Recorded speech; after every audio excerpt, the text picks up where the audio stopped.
Welcome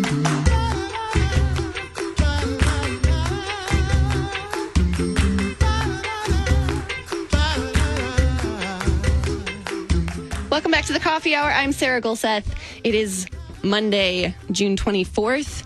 I can't believe it's June. It is so beautiful outside right now in St. Louis. It's not raining for once, and it's quite lovely, which is it just makes for a wonderful Monday. Andy is on vacation today in a beautiful place with his family. He will hopefully be back on Thursday, and then we are off to the races with all of our conventions and traveling to all these places. Come visit us at our KFUO booths at National Youth Gathering and the LCMS convention. We will be at both places, and we'll also be all over social media that during those times as well, showing you behind the scenes pictures and videos and all kinds of great stuff on our social media at KFUO Radio.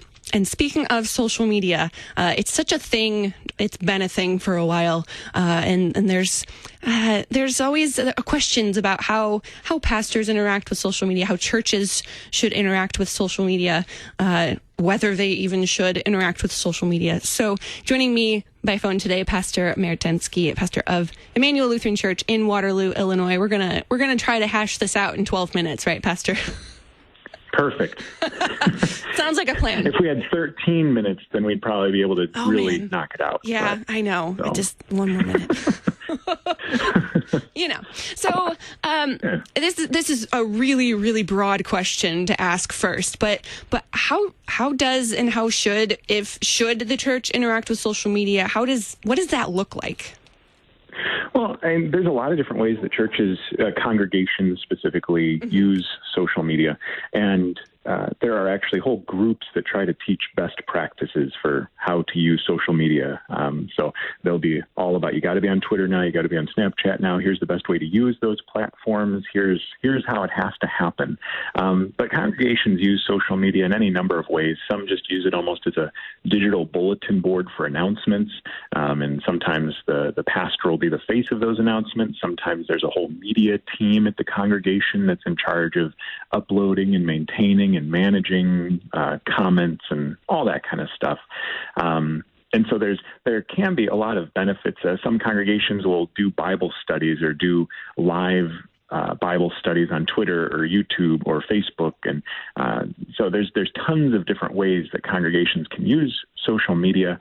And you said there's that question of should, and that's really the big difficult question, not because social media in itself is evil or something. Many people have rightly pointed out that just like when we got the printing press, it really changed how communication worked. We live in a new time where communication has really changed, and there's almost a pressure to be on social media in some way.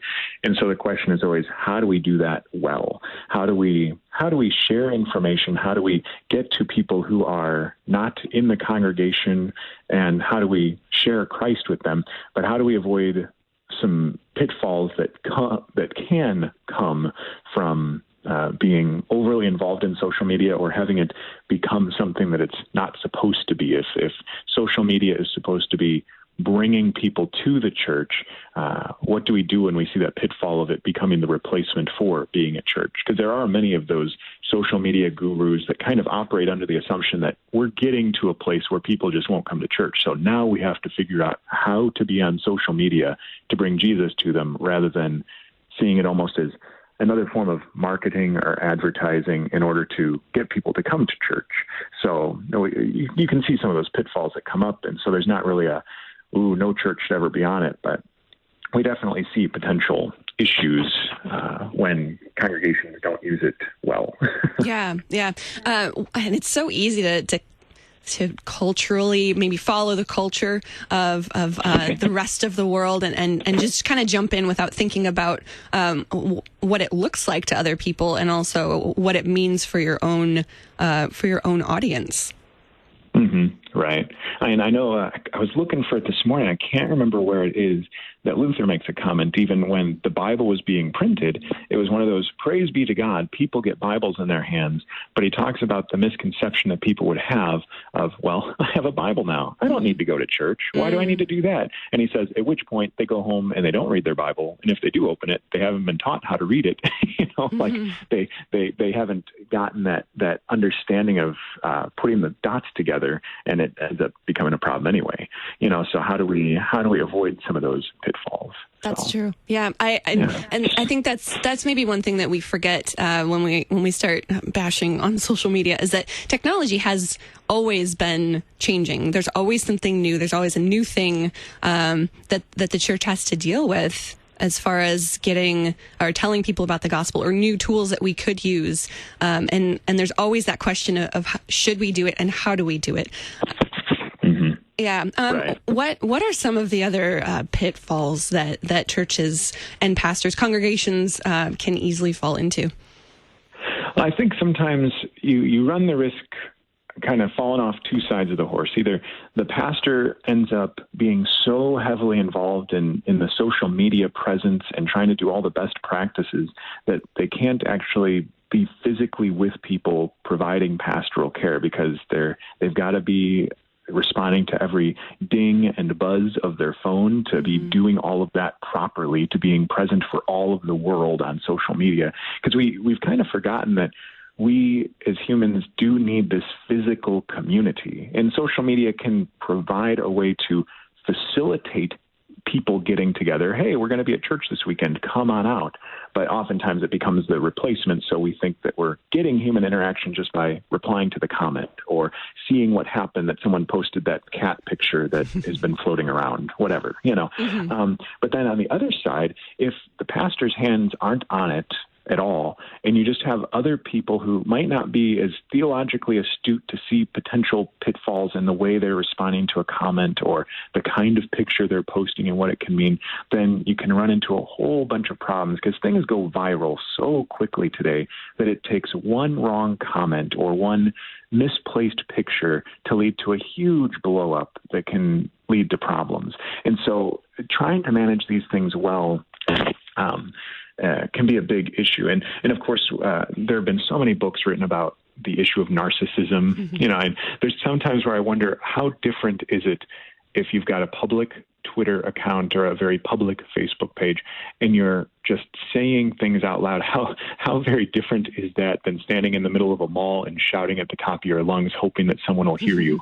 Yeah. So we run into this already with ourselves as human beings posting selfies, and there's tons of books written all about the selfie culture and the narcissistic epidemic, and all these kind of things that we run the risk of pastors potentially becoming, not idols, but growing like a cult of personality that, people are just going to this church because of this pastor, because he's so hip and he's so cool and all this kind of stuff. Not that a pastor can't utilize things well. I know that there are many pastors who have been associated with KFUO or just that are awesome Lutheran pastors that faithfully and well do a good job of managing social media and being there, present there, but also making sure that they are present for the people of their congregations. Mm-hmm. Yeah. But we can run the risk of that constant buzz of distraction or having the pastor risking that narcissism. Of course, that doesn't, it's not a guarantee that it's going to happen, but when you're always looking for the likes, always looking for creating the buzz, you can easily get distracted. Yeah. So always have to be cautious about that congregationally and personally as we individually use this, trying to share the gospel with people. Absolutely. You mentioned pastors that are doing it well. I don't want this conversation to be all negative. What are some examples of churches or pastors using social media in a way that is effective, that is helpful, that is supplemental to the word and sacrament ministry that happens in person in church?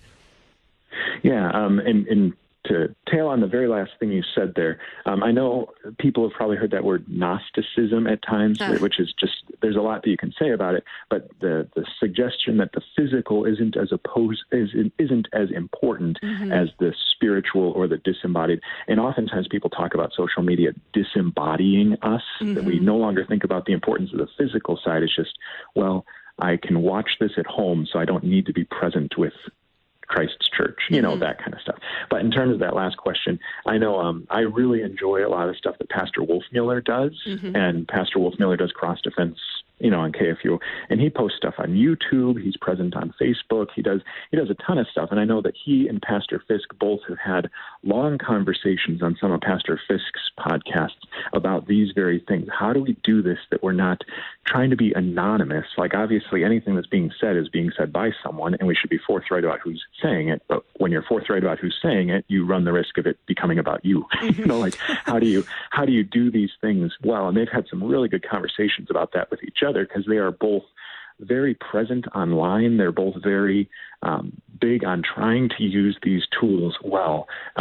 So I know Pastor Wolfmueller and Pastor Fisk both have podcasts. Both of them are involved with YouTube projects. They both do a lot with Facebook, and I think Pastor Fisk is more involved on Twitter than Pastor Wolfmueller is, I think. But I know that their big goal is always that they're just sharing the gospel and people get to hear it. And the encouragement is always get involved in your local congregation and use these things as extra helps.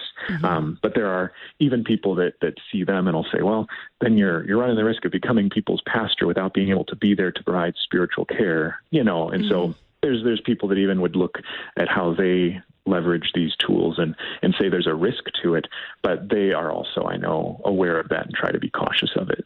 Absolutely. We have just about 30 seconds left. Okay, perfect. But what is that ultimate point to all of this?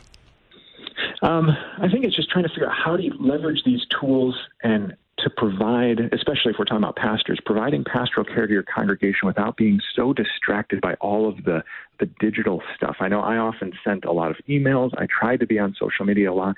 At this point, I try to focus my time more on being present with people, because oftentimes you can see the statistics of who is opening what and seeing what, and it's like, okay, I've got 3 people seeing this, or I could have a really good in-depth, in-person discussion to provide God's word in person to this individual. And so trying to figure out where that balance is, I wish I had a perfect answer, but like I said, if we had an extra minute, I'd be able to get that. But, next time, we'll get that extra minute. Right. Pastor Merritt Densky, pastor of Emmanuel Lutheran Church in Waterloo, Illinois, hashing out social media with pastors. Thanks for joining me on the Coffee Hour today. Sounds good. We'll talk to you soon. Is a production of KFUO. To support the Coffee Hour and KFUO Radio, visit KFUO.org. You can also text KFUO to 41444 or send an email to gifts@KFUO.org. And you can call us at 800-844-0524. KFUO. Christ for you, anytime, anywhere.